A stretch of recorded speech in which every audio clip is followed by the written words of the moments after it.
बारिश में दहेज का छाता। एक बार जंगल में अचानक से बारिश शुरू हो जाती है, जिस वजह से सभी पंछी बहुत ज्यादा परेशान हो गए। टुनी चिड़िया भी बहुत ज्यादा परेशान थी। अरे, ये बारिश कैसे शुरू हो गई? अभी तो मेरा घर भी नहीं बना है। अब मैं क्या करूं? कहाँ जाऊं? अगर इस तरह बारिश में भीगी तो मैं बीमार पड़ जाऊंगी, क्योंकि अभी तक उसने नया घर नहीं बना पाया था और वो पुराने घर में ही रह रही थी। अभी वो ये सब कह ही रही थी कि तभी उसका पुराना घर भी टूट जाता है, जिस वजह से वो काफी परेशान होती है। पर वो देखती है कि उसका अनाज अभी भी घर में सुरक्षित है, तो वो उसे अच्छी तरीके से ढक लेती है और उसी के ऊपर बैठ जाती है। वहीं दूसरी तरफ बंटी कबूतर अपनी पत्नी लकी कबूतरी के साथ बैठा हुआ था। लकी कबूतरी ने अपने पति से कहा, अजी बारिश शुरू हो गई है, अब हमें मजबूत घर बना लेना चाहिए। अरे, घर की क्या जरूरत है? जब ये छाता है तब तक हमारा गुजारा हो जाएगा। कब तक दहेज का छाता लेकर घूमोगे? मैंने नहीं सोचा था कि आप इतने आलसी होगे। कितने सालों से इसी छाता में रह रहे हैं। अब मुझे नया घर चाहिए बस। अरे भगवान, गुस्सा मत हो, मैं कल ही बाजार जाकर लकड़ियाँ लाकर घर बना दूंगा। अब ठीक है ना? ठीक है, कल घर बन जाना चाहिए, क्योंकि अगर कल घर नहीं बना तो मैं अपने मायके चली जाऊंगी। मैं इस तरह बारिश में नहीं रह सकती हूँ। अरे, तुम्हें कहीं जाने की जरूरत नहीं है, मैंने कह दिया तो कल घर बन जाएगा। इसके बाद वो लोग इसी तरह बारिश में बैठे रहे। अगली सुबह बारिश बंद हो जाती है। टुनी चिड़िया अपने दोनों अनाज की बोरियां निकालती है और अपने आप से कहती है, क्यों ना मैं इन्हें बेचकर लकड़ियां ले आऊं, जिससे मैं अपना घर बना सकूं। वैसे भी मेरा पुराना घर तो टूट ही गया है और अभी अनाज भी काफी अच्छे दामों में बिक जाएंगे। और ये सोचकर वो दोनों बोरी लेकर बाजार में बेचने के लिए चली जाती है। तभी उसे बंटी कबूतर और लकी कबूतर मिलती है और वो टुनी चिड़िया से कहती है, अरे टुनी चिड़िया, कहाँ जा रही हो? सुबह सुबह बोरियों को लेकर, वो भी? कहीं नहीं, बाजार में बेचने के लिए जा रही हूँ, क्योंकि कल मेरा घर टूट गया तो उसी के लिए लकड़ियाँ लानी है। अरे, लकड़ियाँ लेने तो हम भी जा रहे हैं। लाओ, ये बोरी हमें दे दो, हम बेच देंगे और तुम्हारे लिए लकड़ियाँ भी ले आएंगे। क्या तुम सच कह रहे हो? पर तुम ये सब क्यों कर रहे हो? मैं खुद जाकर ला सकती हूँ। मुझे पता है, पर तुम थक जाओगी और वैसे भी हमें दूसरों की मदद करनी चाहिए। हाँ बंटी कबूतर, ये तो तुमने बिल्कुल ठीक कहा। ठीक है, तब तक मैं अपने पुराने घर को हटा देती हूँ। और ये कहकर उसने दोनों बोरियां उन दोनों को पकड़ा दी और वहाँ से चली गई। टुनी चिड़िया के जाने के बाद बंटी कबूतर ने कहा, एक बोरी में ही लकड़ियाँ आ जाएगी, एक बोरी अनाज हम अपने पास रख लेते हैं। अजी, हमारे लिए मजबूत लकड़ियाँ लाना और उस टुनी के लिए ऐसी ही कमजोर लकड़ियाँ ले आना, जिसकी लकड़ियाँ सस्ती भी आ जाएगी। हाँ, कह तो तुम बिल्कुल ठीक रही हो। इस तरह हमारा काम बन जाएगा और हमारे पैसे भी खर्च नहीं होंगे। इसके बाद बंटी कबूतर एक बोरी को लेकर बेचने के लिए चला जाता है। अनाज बेचने के बाद उसे जो पैसे मिलते हैं उसे लेकर वो कालू कौवा के पास आया और उसने उससे कहा, अरे भैया, मुझे घर बनाने के लिए लकड़ियाँ चाहिए है। हाँ हाँ भैया, ले जाओ ना, किसने रोका है? मेरे यहाँ पर मजबूत से मजबूत और कमजोर से कमजोर लकड़ी मिल जाती है। अरे वाह, ये तो बहुत अच्छी बात है। मुझे एक जोड़ी मजबूत लकड़ी दे दो और एक जोड़ी कमजोर लकड़ी दे दो। ठीक है, जैसा तुम कहो, अभी दे देता हूँ। और ये कहकर कालू कौवा ने उसे दोनों तरह की लकड़ियाँ दे दिया। पर वो दोनों तरह की लकड़ी एक ही रस्सी से बंधी थी। बंटी कबूतर उन दोनों लकड़ियों को लेकर घर आ गया और लकी कबूतरी से कहा, इसमें एक मजबूत है और एक कमजोर है। कमजोर वाली हमें टुनी चिड़िया को देनी है। तब तक मैं घर के लिए और लकड़ियों का इंतजाम करता हूँ। ठीक है, आप जाइए, मैं उसे लकड़ियाँ दे दूंगी। इसके बाद बंटी कबूतर वहाँ से चला जाता है। कुछ देर बाद टुनी चिड़िया फिर वहाँ आती है। टुनी चिड़िया को देखकर लकी कबूतर ने उससे कहा, अरे मैं तो तुम्हारे घर ही आ रही थी, क्योंकि ये लकड़ियाँ ले आए हैं तो सोचा मैं तुम्हें दे दूं। अरे मैं तो बस ऐसे ही घूमने निकली। ये तो बहुत अच्छी बात है। लाओ लकड़ियाँ, मैं खुद ही ले जाती हूँ। ये सुनकर लकी कबूतर ने एक लकड़ी का गट्ठा टुनी चिड़िया को पकड़ा दिया और टुनी चिड़िया लकड़ियाँ लेकर वहाँ से चली जाती है। वहाँ से आने के बाद टुनी चिड़िया घर बनाने लगी। उसने बड़ा ही सुंदर घर बनाया, साथ ही मजबूत, क्योंकि उसे पता था बारिश के साथ आंधी भी आती है, जिस वजह से घर टूट जाता है। वहीं दूसरी तरफ बंटी कबूतर और लकी कबूतरी ने भी घर बनाया। उन्होंने भी अपने जाल में बहुत ही मजबूत घर बनाया था। घर बन जाने के बाद बंटी कबूतर ने अपनी पत्नी से कहा, चलो घर तो बन गया है, अब हम लोग इसमें आराम से रहते हैं। हमारा घर तो बहुत ही मजबूत बना है। हाँ, आप बिल्कुल ठीक कह रहे हैं। अब देखते हैं टुनी चिड़िया का घर कैसा बनता है। मुझे नहीं लगता कि उसका घर बरसात में ज्यादा दिन तक टिक पाएगा। हाँ, तुमने बिल्कुल ठीक कहा, इसीलिए तुम्हें कमजोर लकड़ियाँ लाया था। पता है, वो बहुत ही सस्ते में मिल गई थी। इसके बाद वो लोग बहुत खुश होते हैं और आराम से अपने घर में रहने लगते हैं। धीरे धीरे समय गुजर रहा था। हल्की फुल्की बारिश में किसी के घर पर कोई असर नहीं पड़ रहा था। एक दिन की बात है, बहुत तेज बारिश होने लगी है, जिस वजह से सभी लोग अपने घर में छुप कर बैठ जाते हैं। टुनी चिड़िया भी अपने घर में बैठी हुई थी और बारिश को देखकर उसने अपने आप से कहा, अरे वाह, मेरा घर कितना मजबूत है। इस बार आंधी पानी में मेरे घर को कुछ नहीं हुआ।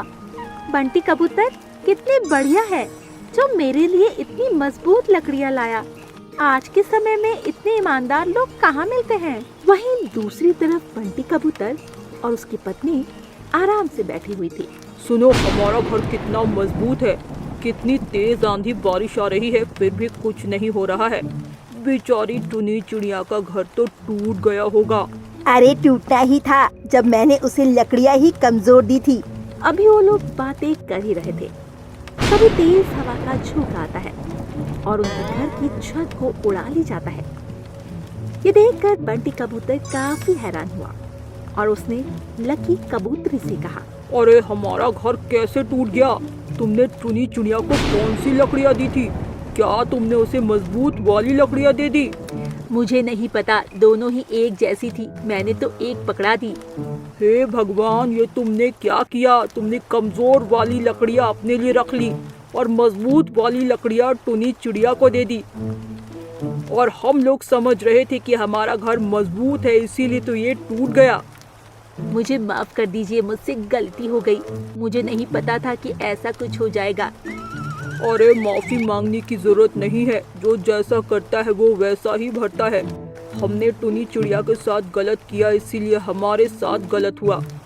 और ये कहकर वो लोग बहुत ही दुखी होते हैं। इसके बाद बंटी कबूतर ने अपने दहेज का छाता निकाला और उसे घर की छत पर लगा दिया और अपनी पत्नी से कहा, अब ये छाता ही हमारी मदद करेगा। लगता है ये छाता हमारा पीछा नहीं छोड़ेगा। वहीं दूसरी तरफ टुनी चिड़िया आराम से अपने घर में बैठी हुई थी। तो दोस्तों, इस कहानी से हमें यही सीख मिलती है, जो जैसा करता है उसे वैसा ही फल मिलता है। इसीलिए हमें कभी भी किसी का बुरा नहीं सोचना चाहिए।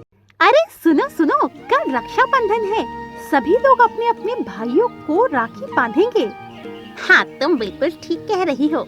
मैं तो बहुत ही खुश हूँ। मैं अपने भाई के लिए बहुत ही महंगी राखी लेकर आई हूँ। क्यों टुनी चिड़िया, तुम्हें क्या हुआ? तुम इतनी दुखी क्यों लग रही हो? मेरा तो कोई भाई ही नहीं है, मैं फिर कल किसके राखी बांधूंगी? अरे तुम किसी को भी अपना भाई बना लेना। वैसे भी रक्षाबंधन वाले दिन कोई भी राखी बंधवाने से मना नहीं करता है। ये सुनकर टुनी चिड़िया बहुत खुश हो गई और वो जंगल में अपना भाई ढूंढने के लिए निकल गई। उसने कालू कौवा से कहा, क्यों कालू कौवा, कल तुम मुझसे राखी बंधवाओगे? सभी लोग अपने अपने भाइयों की राखी बांध रहे हैं। नहीं, मैं तुमसे राखी नहीं बंधवाऊंगा, क्योंकि तुम बहुत ही गरीब हो। ये सब तुम गिफ्ट लेने के लिए कर रही हो। अरे नहीं नहीं, मुझे गिफ्ट नहीं चाहिए, बस तुम राखी बंधवा लेना। नहीं, मैं तुम्हें अपनी बहन नहीं बनाऊंगा। जाओ यहाँ से, किसी और को भाई बनाओ। ये सुनकर टुनी चिड़िया बहुत ज्यादा दुखी हो जाती है और वहां से चली जाती है। टुनी चिड़िया बहुत ज्यादा गरीब थी, जिस वजह से कोई भी उससे बात नहीं करता था और उसका कोई भाई भी नहीं था, जिस वजह से वो और ज्यादा परेशान रहती थी और वो चाहती थी कि उसका भी एक भाई हो। इसके बाद वो जंगल में घूमने के लिए निकल गई। उसने सोचा उसे कहीं न कहीं भाई मिल ही जाएगा, पर उसे कहीं भाई नहीं मिला और दुखी होकर वो घर आ गई। घर आने के बाद जब टुनी चिड़िया को उसकी माँ ने दुखी देखा तो उससे कहा, क्या हुआ बेटी, तुम इतना दुखी क्यों लग रही हो? क्या बताऊं माँ, मेरा भाई नहीं है और कल रक्षाबंधन है, तो मैं राखी किसके बांधूंगी? अरे बेटी, बस इतनी सी बात है, तुम जंगल में किसी को भी अपना भाई बना लेना, भला कोई राखी बनवाने के लिए मना नहीं करेगा। नहीं माँ, सभी ने मना कर दिया है, सभी ये कह रहे हैं कि मैं राखी गिफ्ट के लिए बांध रही हूँ, जबकि ऐसा नहीं है। कोई बात नहीं बेटा, तू परेशान मत हो, तेरे लिए कोई न कोई भाई आ ही जाएगा। आप तो ऐसे कह रही हैं जैसे भाई आसमान से टपकेगा, कल मैं किसी को भी राखी नहीं बांध पाऊंगी। और ये कहकर टुनी चिड़िया जोर जोर से रोने लगी। उसकी माँ ने उसे काफी समझाया, पर वो मानी ही नहीं और नदी के किनारे चली आई और उदास होकर नदी के किनारे बैठ गई। तभी वहां पर एक राक्षस आता है। राक्षस ने जब टुनी चिड़िया को देखा तो उसने अपने आप से कहा, अरे वाह, आज तो मुझे ताज़ा माल खाने को मिलेगा, इसे खाकर मेरी भूख थोड़ी बहुत शांत हो ही जाएगी। और ये कहकर राक्षस ने टुनी चिड़िया से कहा, अरे तुम यहाँ क्या कर रही हो? चलो मेरे साथ चलो, मैं तुम्हारा भोजन बना कर खाऊंगा। मुझे तुम्हारे साथ नहीं जाना है, चले जाओ यहाँ से, मुझे किसी से बात नहीं करनी है, कोई भी मेरा भाई नहीं बनना चाहता। क्या तुम मेरे भाई बन सकते हो? ये सुनकर राक्षस काफी ज्यादा हैरान हो जाता है और उसे समझ में आता है कि टुनी चिड़िया भाई के लिए दुखी है और वो एक सुंदर सा चिड़ा बन जाता है। और फिर वो टुनी चिड़िया के पास जाकर उससे कहता है, क्या हुआ, तुम इतनी दुखी क्यों लग रही हो? मेरा कोई भी भाई नहीं है, मुझे कोई भी राखी बनवाना नहीं चाहता है, इसीलिए। अरे बस इतनी सी बात है, तो मुझे राखी बांध देना, मैं भी तुम्हारे भाई जैसा ही हूँ। क्या तुम सही कह रहे हो? तो फिर ठीक है, कल तुम मेरे घर आना, मैं तुम्हें ही राखी बांधूंगी। और ये कहकर वो घर चली गई। घर आने के बाद उसने अपनी गुल्लक देखी तो उसमें पैसे ही नहीं थे, जिसे देखकर वो काफी दुखी हुई और उसने अपनी माँ से कहा, माँ, आपके पास पैसे नहीं हैं, मुझे राखी के लिए पैसे चाहिए हैं। बेटी, मेरे पास तो पैसे नहीं हैं, तू देख ले, तेरी गुल्लक में होंगे शायद। नहीं माँ, मेरी गुल्लक में पैसे नहीं हैं, अब मैं अपने भाई की राखी कैसे बांध पाऊंगी? कल मेरा भाई राखी बनवाने के लिए आ रहा है। क्या? पर अब तू क्या करेगी? इसके बाद टुनी चिड़िया जंगल में पैसे उधार मांगने के लिए निकल जाती है। उसने 2-3 लोगों से पैसे मांगे, पर किसी ने भी उसे पैसे उधार नहीं दिए और वो दुखी होकर एक पेड़ पर बैठ गई। तभी उसने देखा पेड़ के नीचे एक राखी पड़ी हुई है। राखी को देखकर उसने अपने आप से कहा, अरे ये राखी यहाँ पर कहाँ से आ गई? इसे यहाँ किसने छोड़ा होगा? ये देखने में कितनी सुंदर लग रही है, चलो मैं इसे उठा लेती हूँ। और ये कहकर टुनी चिड़िया उस राखी को घर ले आती है। अगले दिन जब वो राक्षस टूना चिड़ा के रूप में आया तो उसने टुनी चिड़िया से कहा, देखो बहन, मैं आ गया, जल्दी से मेरी राखी बांधो। हाँ भैया, अभी बांधती हूँ, पर पहले मिठाई तो ले आऊं। और ये कहकर वो फिर से अपनी गुल्लक उठाती है, क्योंकि वो भूल गई थी उसमें पैसे नहीं हैं। पर जब उसने अपनी गुल्लक को उठाया तो वो बहुत ज्यादा भारी लग रही थी। वो काफी ज्यादा हैरान हुई और जब उसने अपनी गुल्लक को फोड़ा तो उसमें बहुत सारे पैसे थे, जिसे देखकर वो बहुत खुश हुई। अरे ये पैसे यहाँ कहाँ से आए? मेरी गुल्लक तो खाली थी, इसमें पैसे किसने डाले? तभी उसने देखा वो राखी उसे गुल्लक के ऊपर रखी थी। वो समझ गई ये राखी कोई आम राखी नहीं है। इसके बाद वो अपने भाई के लिए मिठाई लाती है और उसी जादुई राखी को अपने भाई को बांध देती है, जिससे टूना चिड़ा बहुत खुश होता है और वो टुनी चिड़िया से कहता है, अरे वाह बहन, तुम्हारी राखी तो बहुत अच्छी है। हाँ भैया, और ये जादुई राखी भी है, इससे तुम अपनी सभी इच्छाएं पूरी कर सकते हो। अरे वाह, ये तो बहुत अच्छी बात है, ये लो तुम्हारा तोहफा। और ये कहकर वो टुनी चिड़िया को एक बहुत अच्छी साइकिल देता है। इसी के साथ उसे एक बैग देता है। जब टुनी चिड़िया ने उस बैग को खोला तो उसमें बहुत सारे पैसे थे, जिसे देखकर वो बहुत ज्यादा हैरान हुई और उसने टुना चिड़ा से कहा, अरे भैया, आपने मुझे इतने सारे पैसे क्यों दिए हैं?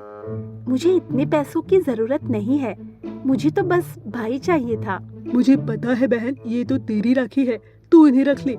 वैसे भी तूने मुझे जादुई राखी बांधी है तो इसका नेक तो देना बनता ही है।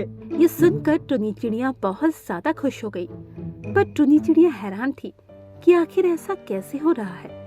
वो जो भी चाह रही है वो उसे कैसे मिल रहा है, और उसे टुना चिड़ा पर शक हुआ और उसने टुना चिड़ा से कहा, भैया एक बात बताओ, मुझे ये जादुई राखी एक पेड़ के नीचे पड़ी हुई मिली और मैं एक भाई चाह रही थी, वो भी मुझे मिल गया।